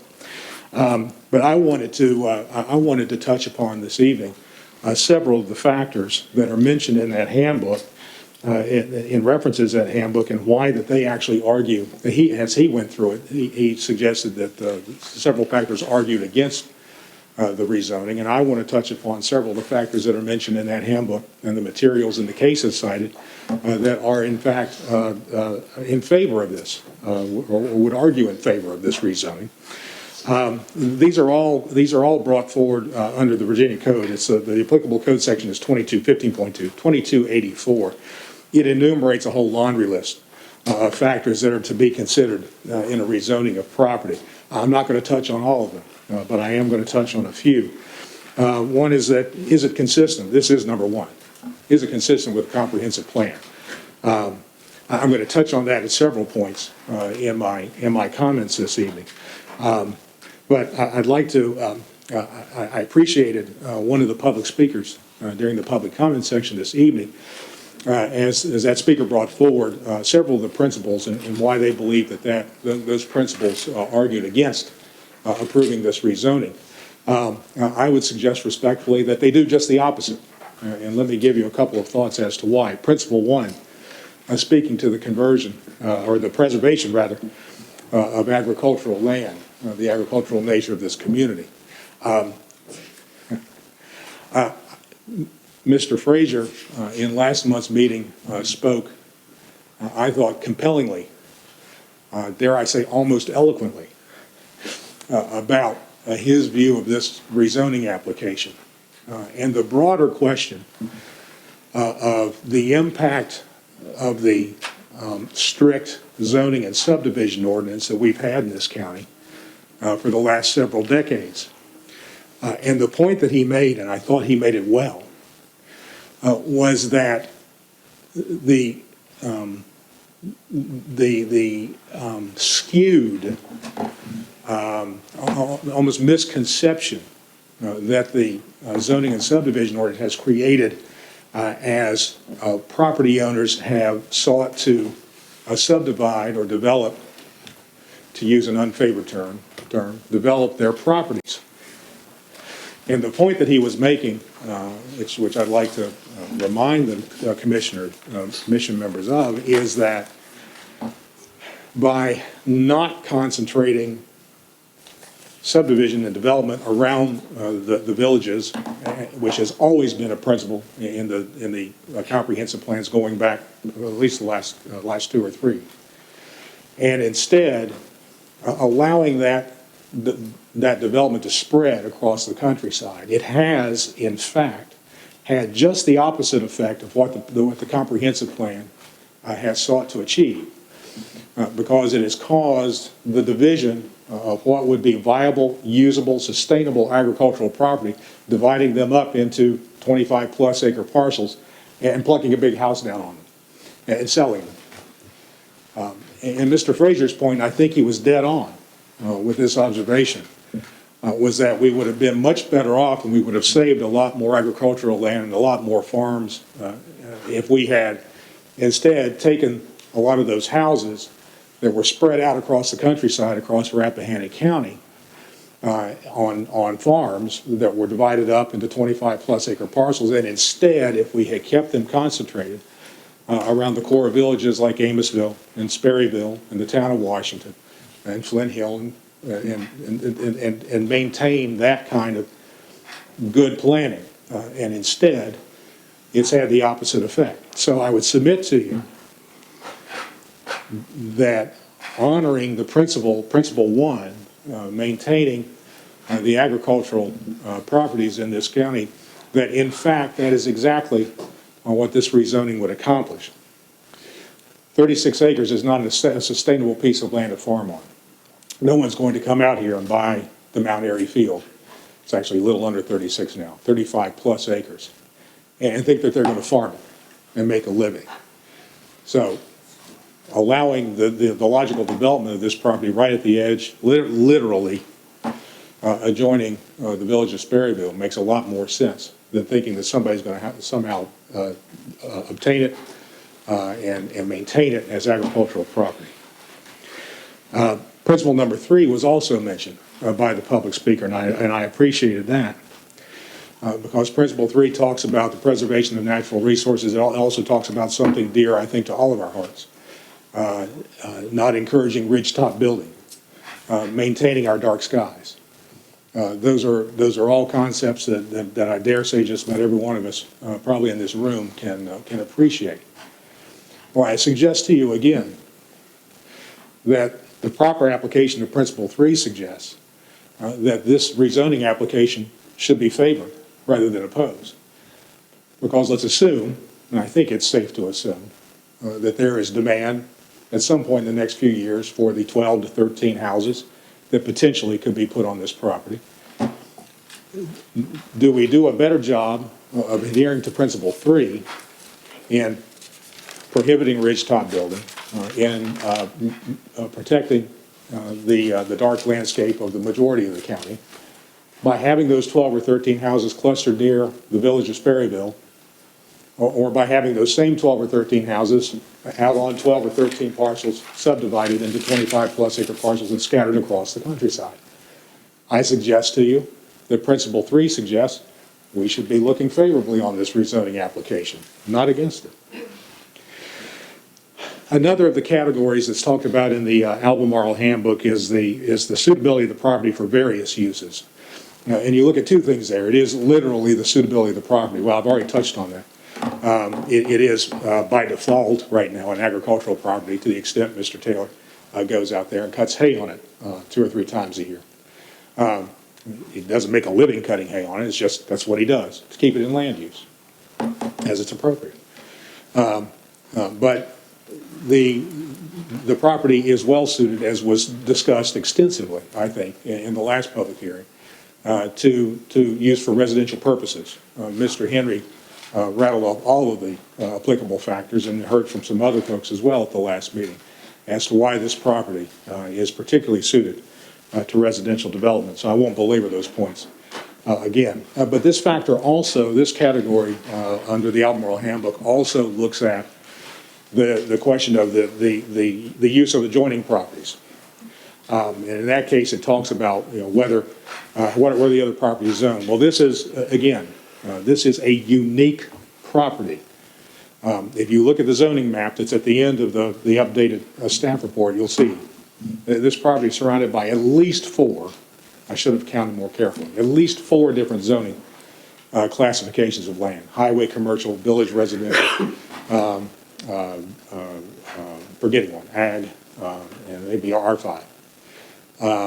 So it is unique in that it's not a property where all the properties around it are zoned agricultural, or where all of the properties around it, again, it's fair to say, where all of the properties around it are zoned village residential. It's not that either. It's unique in the way that it is situated there. So that's as a factor that's in the Albemarle Handbook that's not particularly helpful, but it's worth pointing out and addressing. And I want to come back to that again in a minute in the discussion of spot zoning.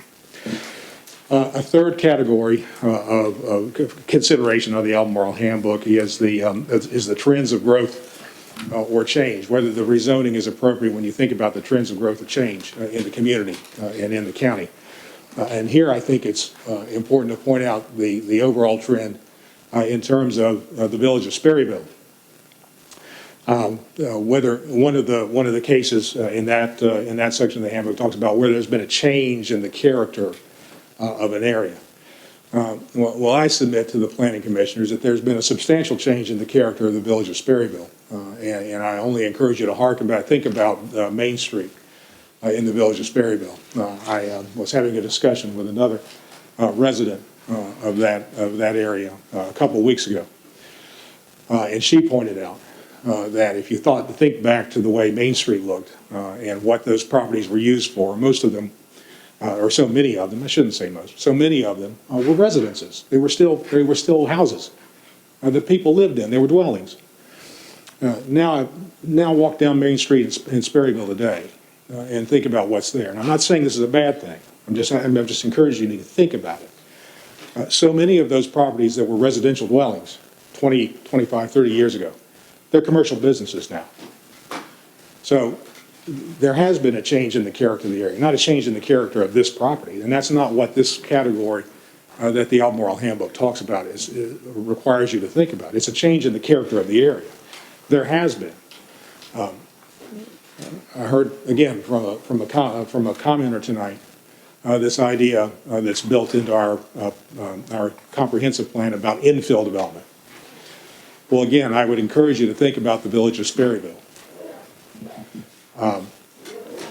And would invite any of you to suggest to me parcels of property that along Main Street in the village of Sperryville, or Water Street, for example, or the first segment of Woodward Road, Hopewell Lane, that could be developed at this point.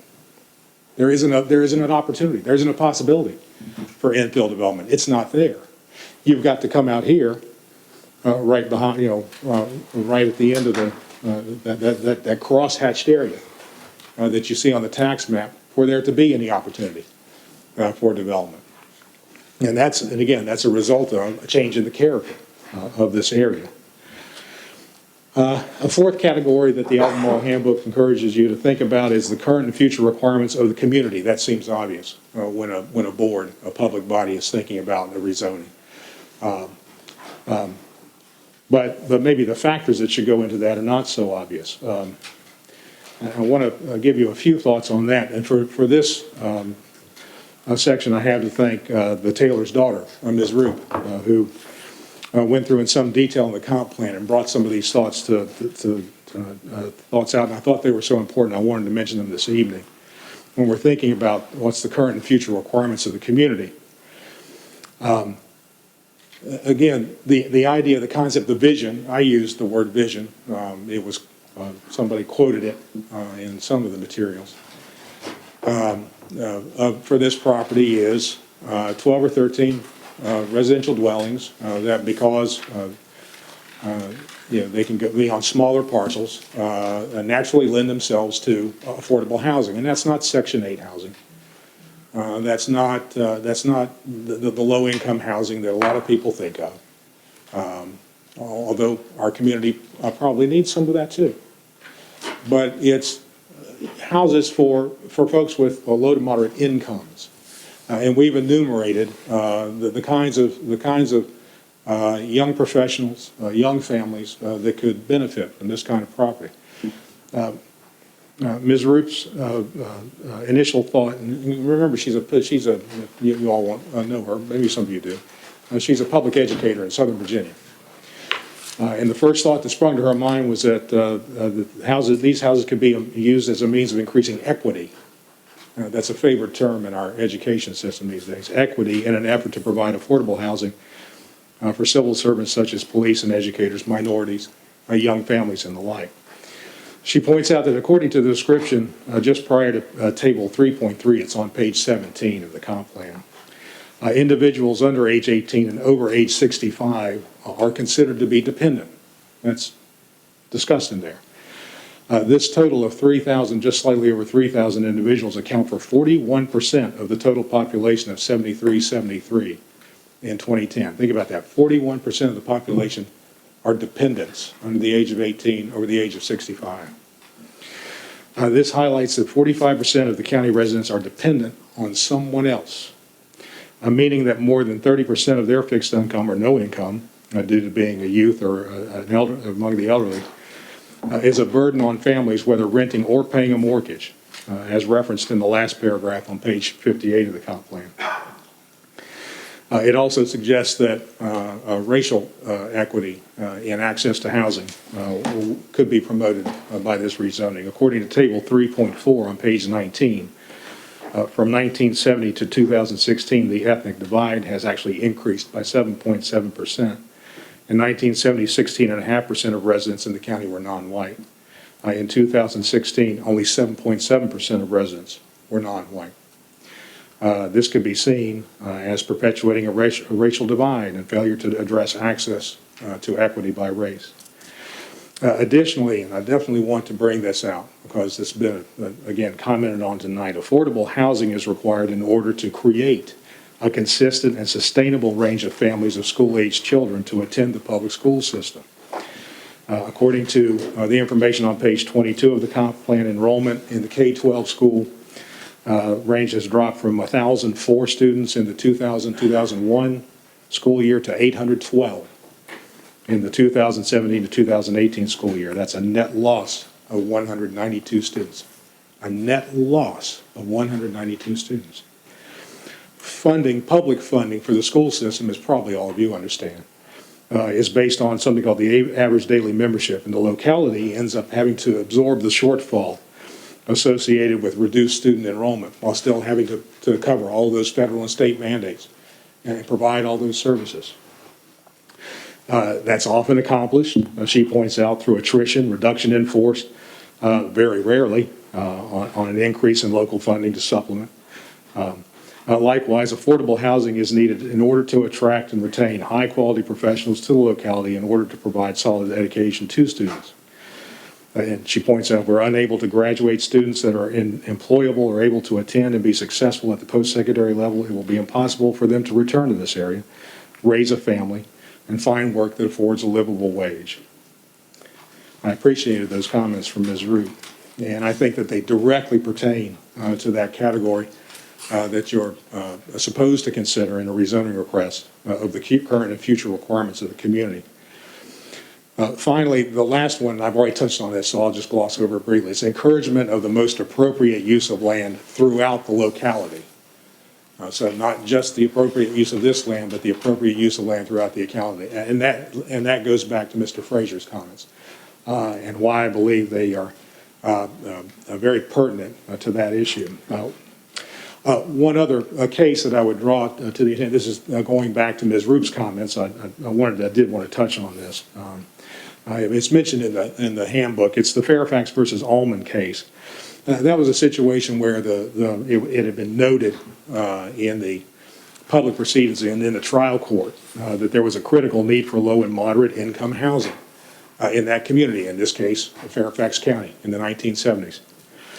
But an overwhelming percentage of the land in the particular planning district that was involved in that case required 1 acre or more, 1 or more acres of land per dwelling unit, which of course strikes us as quite funny.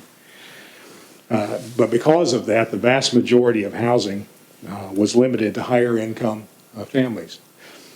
The local board turned down that rezoning application, and the Supreme Court overturned that rezoning denial on appeal on that basis, that there was a clear, demonstrable, overwhelming need that the board had ignored. So the Allman case, I commend to your attention. Finally, a couple of folks have mentioned to me over the course of the last couple of months the question of spot zoning. Isn't this spot zoning? That's where, of course, adjacent lands are not similarly zoned, but that does not equate to spot zoning. I encourage you to review that section of the Albemarle Handbook if you have a concern on that point. Spot zoning, rezoning, upzoning, which is solely to serve a private interest, the interest of a private landowner, where all or most of the land adjoining it is zoned differently. That's spot zoning. That's not favored. That can be overturned. But in a situation where the board considers the public and private interests, considers the needs of the community, applies all the other factors that I've just talked about and others that I haven't mentioned this evening, and then decides that a rezoning is appropriate, that's not a spot zoning. Even if the vast majority of the land around it is zoned differently. So I would encourage you to set aside that concern. Thank you for your time. I do appreciate it. I want to turn now to the more immediate topic. This is the updated staff report that you have in your materials and the additional materials that we submitted on behalf of the applicant. I want to touch upon several points that are raised in the updated staff report. The staff report mentions that critical section from the comprehensive plan that talks about encouraging residential and commercial development in and around the villages. And it draws attention and emphasis then to the next section, which says consistent with the undeveloped potential of the current zoning designation, the current zoning designation. The report then equates that, and I think equates that language improperly and incorrectly, with a definitive statement that says that it's a definitive statement not supporting rezoning, and also suggests that this application would then require a comp plan amendment. I suggest to you that interpretation is an error, and in fact is perhaps violates the county code and the Code of Virginia, both of which provide for, and in the case of the Code of Virginia, in fact requires a provision for rezoning amendments, zoning amendments, either text amendments or zoning map amendments. That's a requirement of the Virginia Code. So to suggest that the comp plan somehow suggests that there's now a definitive statement that disfavors zoning amendments, I think is just flatly wrong. It's just legally flatly wrong. Again, this goes back to the very beginning of my presentation. Which gets to this question of, is there a presumption in favor of rezoning or a presumption against a rezoning? And I suggest to you that the law is clear. There are no presumptions in favor or against. It's an open legislative decision on the part of the legislative body making that decision. So what's critical about that language, and I brought this out in last month's meeting, is that statement that the future residential and commercial development be focused in or around the major villages. When it says consistent with the undeveloped potential of the current zoning district designations, I don't think that somehow handcuffs this body or handcuffs the Board of Supervisors in making a determination whether rezoning of this parcel is in fact appropriate, whether it's good planning. The amended staff report also suggests that because the applicant hasn't submitted detailed plans in connection with a future development of the property, which, by the way, the report admits are not required under our county code, that the Board of Supervisors, quote unquote, must assume, quote unquote, the worst case implications from the rezoning. Again, I submit to you that the report is incorrect in that statement. Again, there is no presumption, there is no assumption that the Board of Supervisors, or similarly this Planning Commission, are required to make, and to suggest that the applicant has filed a proper, full, appropriate application under the Rappahannock County Code, and then that there are assumptions that should be drawn against that applicant as a result of not submitting item X, Y, and Z, which are not required, is just flatly wrong. That can't be the case.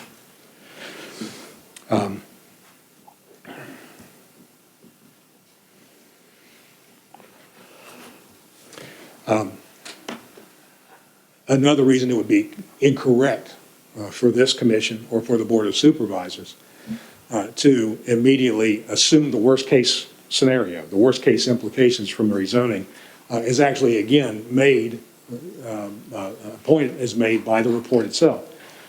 The report points out that the maximum of 13 potential dwelling units that would be permissible under the slope analysis that we submitted last month may not, in fact, be the final case.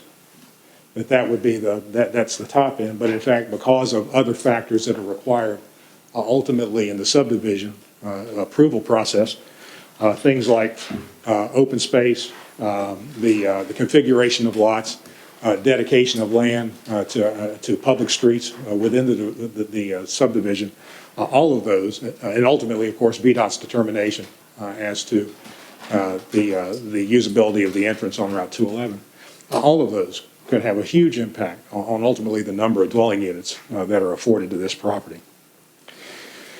A few points then I want to make that are not directly related to the report. You have in your materials a concept plan. Mr. Clark has labeled it a sketch plan.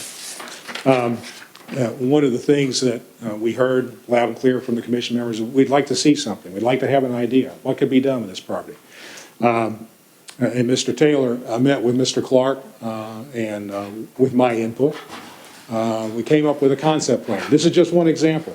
It's just a concept. It's just that. It's no more. It's not a proffer. It's not in any way binding on the applicant. But it shows what could be done. And I think there are a few important takeaways from that. The commission at last month's meeting heard from the public the repeated concerns, which I don't diminish, about the traffic impact, the potential traffic impact of a development of this property on Woodward Road, not only on this little stretch of Woodward Road, but also in particular where Woodward Road circles around, comes down the hill, and intersects into Main Street in Sperryville. This concept plan, I suggest, illustrates a couple of important points. The first being that properly designed with interior subdivision streets, there would be almost no appreciable impact of additional traffic on Woodward Road other than one parcel, parcel 13, down at the end there. And in fact, I submit that a properly designed plan that is able to use the entrance on Route 211 would have an appreciably positive impact on the traffic situation with Woodward Road, in that it would take traffic off of Woodward Road that would otherwise be going down into the village of Sperryville, coming out at the Main Street intersection, and they would be able to come down through this through street and come out on 211. Out here on the highway, which is a much more appropriate place for that traffic to come out than down on Main Street. I was just wondering, are you talking about that being a public road? Yes, sir. I mean, these would be dedicated public streets. Yes, sir. That's right. So not only would these lots that are created, as you can see from just this one illustration, and this is just one concept. There are a number of different ways to lay this out. could all, or virtually all of them all, come out on 211, but again, with the existence of a through street, a public street, have a major positive impact in taking that traffic off of Woodward Road, off of that intersection down on Main Street, and out here on the highway, where it belongs.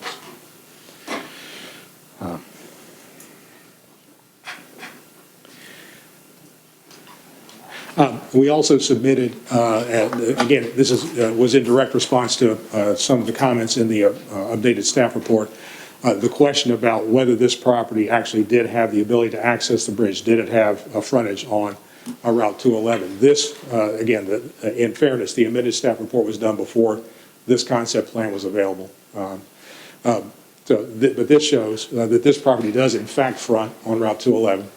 It has its own frontage. The bridge happens to be right there at the corner. Also in the materials that we submitted, and this was late this afternoon, but I appreciate Ms. Summers was able to get it into the materials this evening, is a copy of the deed for the adjoining property on the tax map. It's tax map parcel 38A178. It's the old, what we think of as the Olson-Atkins property. The question was, who owns that? Is there some way to access it? And the Taylor family also owns that property. And if you'll go back a page, Ms. Summers, at the very top, keep on going. Keep on going. There you go. If I may, Mr. Chairman, may I go over here? This is the Mount Airy Field property. All of this property comes all the way down here. This plat is confusing, but I want to be sure the commissioner can understand. This line is actually the property line of the Olson-Atkins lot, and everything on this side is actually in the right-of-way for US Highway 211. That's not another property owner. That's actually part of the land that was taken back in the 1930s. That highway taking actually references the state highway plat, but it's not recorded in the state highway plat book. They only started recording them in the 40s, and this was done in the 30s. Could you show that again? Yes, ma'am. This is the actual property line for the Olson-Atkins lot. It's a confusing plat. This is the Mount Airy Field, and it all comes down here. This is where Mount Airy Field comes in here. That shows where there was a frame bridge. Now, that plat was done in 2000. Since then, Mr. Taylor, that bridge has been replaced with major upgrade. In fact, its orientation, I think, has even been changed a little bit. So that doesn't look like that. But what it shows you is that that's in the public right of way. That's in Route 211. And then you've got both of these are Taylor properties where this access can come out. And there's additional space in there. VDOT found is that additional upgrades might need to be made to that bridge or that entrance changed in some way in its layout. There's ample space there, both within the right-of-way and then on the properties themselves to do that. So that was something else I wanted to bring out. I've taken up enough of your time. I appreciate the opportunity to clarify to respond to the comments that were made, clarify some of the things in the report this evening, and we're happy to answer any other questions or comments the Planning Commission members may have. Thank you. And any members of the Planning Commission have questions for Mr. Brown? Yes, thank you. A few. So the concept plan that you've submitted, that is, just to clarify and make sure we understand, that is not a proffer in any way. No, That's not in any way. It's an illustration. A discussion draft. Yes, ma'am. Okay. It's just an example.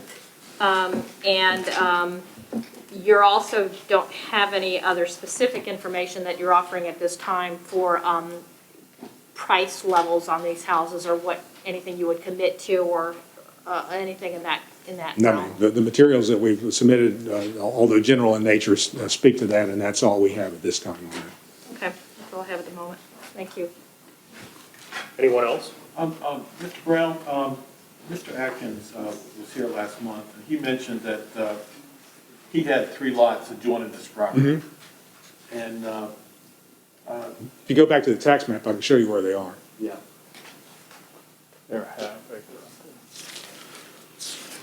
You can't see the middle well, but there's a lot of over here. they adjoin him there on the village side, yeah, there they are. Are they 1 acre lot, 2 acre lots? What size are they? They have. Yeah, 1 acre in size? From memory, I think there's 1 or slightly over 1 acre. Yeah. Okay. I think he has 3 of them there. He referred to having 3. I'm not sure. 4? Yeah, 3 or 4. Yeah. 4 total. Okay. Good, thank you. Anyone else? Thank you. Thank you very much. Okay, thank you very much for the update. I think we'll, unless anyone else has anything else, I'd like to move on to the last part of our agenda. And I'm a newcomer, so I don't want to lead this too much, but just thinking ahead, I know the Board of Supervisors somewhat haphazardly has put a lot of burden on you all, and just trying to bring some semblance of order to these various zoning ordinance review requests and rewrites. Just to get your feeling, I thought maybe it would be worthwhile, and we can schedule it offline. Ms. Summers could poll everyone's availability. But Mr. Goff is already, as I understand it, looking closely at sign ordinance questions actively since your last meeting.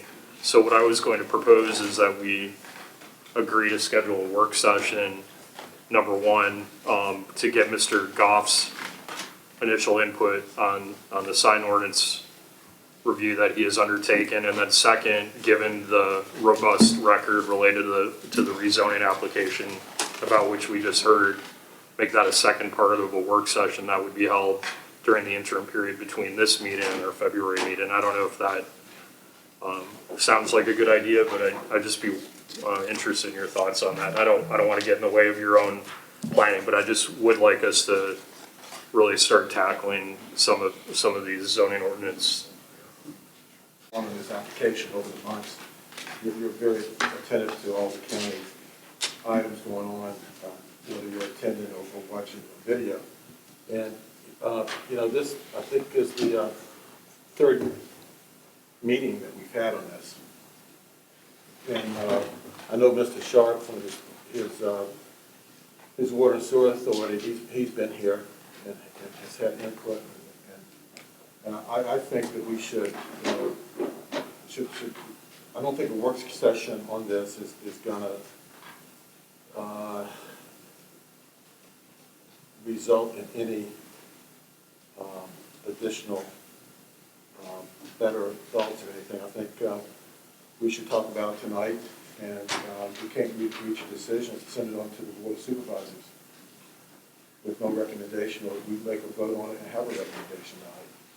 I think we can talk about it, and it's going to be continued to be different sides, different viewpoints, and it's going to be down to that. So, I guess my thought was we could. No, and I appreciate all of that. My thought was I would like to learn a little bit from you all while I am attentive. Obviously there's been a lot requiring attention on the county front. So my idea was that I would like, if possible, to hash this out with you all in a work session, then February have a plan that we make a decision on this, because I'm also sensitive to the applicant needing to move this forward. He mentioned that while he is retired and has time, I also don't want us to be overly bureaucratic to the point that we're disadvantaging him or the public. So I would like to move it forward. I just would feel more comfortable if I could really wrestle with the record a bit more. Mr. Chairman? Yes, sir. I think your suggestion is a good one. One of the things that has happened here, and I think too much to the disadvantage of our doing our job here, is that we're speaking about this particular application almost like it's a special use or a special exception permit instead of the legislative action that it is to do a rezoning. And I absolutely think that as part of our work session discussion, we need to understand where the growth areas actually are designated. I don't agree with the characterization of our interpretation in the comprehensive plan. We absolutely concluded that with our growth trajectory, there was no need for rezoning for us to meet our growth plan. So I absolutely think that it is incumbent on this commission to discuss the broader legislative aspects of this and not treat this as though it's a specific application. Mr. Chairman? Yeah. I also would say that, the applicant's attorney has brought up a number of legal issues that, some of which I think I probably are partially right, some I would quibble with somewhat. But I think that, we ought to understand what our legal position is here for just a quick couple of things. I think it's true that this is a legislative action, not a court action, and it's true that if it went to court, the standard would be, was our decision fairly debatable or not? I think unless you disagree, I think that's the standard of review that would apply to court, but we have a legislative action to take here, as we all know, and so that doesn't apply at this stage. But we also have, the comp plan is a guide, as we all know, it's not an ordinance, but one of the things we look to is how consistent this decision would be with the comp plan. So I don't know that I would necessarily have interpreted the staff report as saying we can't do one thing or another. It's just pointing out some relevant language in the comp plan. So anyway, I think there are some issues here that we could decide it tonight, but I think there are issues to flesh out, especially new ones that the applicant brought up tonight. And I would only be comfortable taking this approach, Mr. Henry, if we certainly put this on our February regular meeting agenda for a decision, because that's only fair to the applicant. Yeah, I really don't want to drag it out anymore, and obviously I'll go before the Board of Supervisors. But because I'm the Board of Supervisors representative on this body and brand new, I really want to be thorough before I vote, because obviously how I vote here would send some signal, obviously, of where I stand on it. So selfishly, I'm asking if we could just get together. Is there a need for a work session on this, or could it just go to the February Well, meeting? the only reason I mentioned the work session is because of the contemplated discussion of the sign ordinance. Oh, okay, but ongoing not sign ordinance work, so I thought we could combine the two, and come in February ready to go. I was asking for this application. We're gonna have an hour at least on this.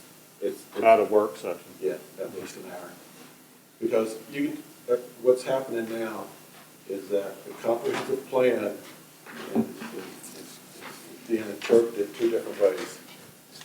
And one side is interpreting it for not to do it. Right. And the other side is interpreting it to do it. So that's the crutch that this thing is weighing on right now. Yeah, we could move this rezoning related discussion out of the work session. So just focus. Mr. Chairman, I believe that, we heard the attorney for the applicant tonight spend, 30 minutes, 45 minutes? We need to discuss this. We need to do our jobs. We need to talk through the implications of this from a legislative perspective. This is a significant deal, and to just try to push this along and make this seem like we're all just going to take our sides based on some preconceived notion, I think is not kind of respecting the job we have to grapple with these things and hear each other out. Mr. Light, I respect my job very much, and the comments I've made for the last 3 meetings have been based upon my interpretation of the comprehensive plan, where we encourage growth in the villages, and that's has been the direction of the comp plan. So I kind of take exception to what you just said, because I'm very much believe in the comprehensive plan, and I believe all my comments have been based upon the comprehensive plan, and I don't understand some of the comments that have been made contrary to that, and not allowing this property to be developed to a fuller potential, since it has. Well, you must have missed the part where we didn't put this property in the village in the map. Then if that's your interpretation, I think you're interpreting this to be what you wish to No, have Mr. Light, with all due respect. no, Mr. Light, that was, the property was left out as a mistake. It was not intentionally left out in the plan. It was, we agreed to put it in, and then when the maps came back, it wasn't in, and we didn't catch it. That's what happened, Mr. Light. Could we, I don't know if there's consensus that we could just include this as one of two items as part of a work session. I know it's not your ideal. I'm fine with that, Okay, Mr. Chairman. yeah. You can have this, I think you can have a complete work session only on this item. I agree. So, you know, the sign part could be very small. Well, And since we're talking legislative issues, I think it'd be a very good idea for the county attorney to be there too. Well, and he will be in any Yeah. event, so I think it's a perfect. You know, his two- interpretation. We tend to act like attorneys, and maybe Right. one of us are, but, you know, we don't have the legal background that Mr. Goff has. So I think it's very important for Okay. him to be there and to define some of these issues for us. All right, so if it's okay with everyone, Ms. Summers, would you poll the members of the planning commission, and I'll work with you on that, and we'll Absolutely. try to schedule a work session part, and I'll talk to Mr. Goff, the county attorney. It's a great idea. Two parts. One, we'll look at his work on the sign ordinance, see if we can advance that task. And then second, wrestle with some of these new materials and the questions that Mr. Henry and Mr. Light have raised in the context of the comp plan and this question of a legislative act. So, all right, great. Thank you very much. I think that takes us to the end of our agenda, and we've gone on almost 2 hours. I'd like to go ahead and entertain a motion to adjourn. I move we adjourn. All in favor? Bye. Aye. Thank you very much, everyone. Thanks, Al. Thank you all. Good night. Thanks, Gary. Take care. You did a great job. Yeah, you did great.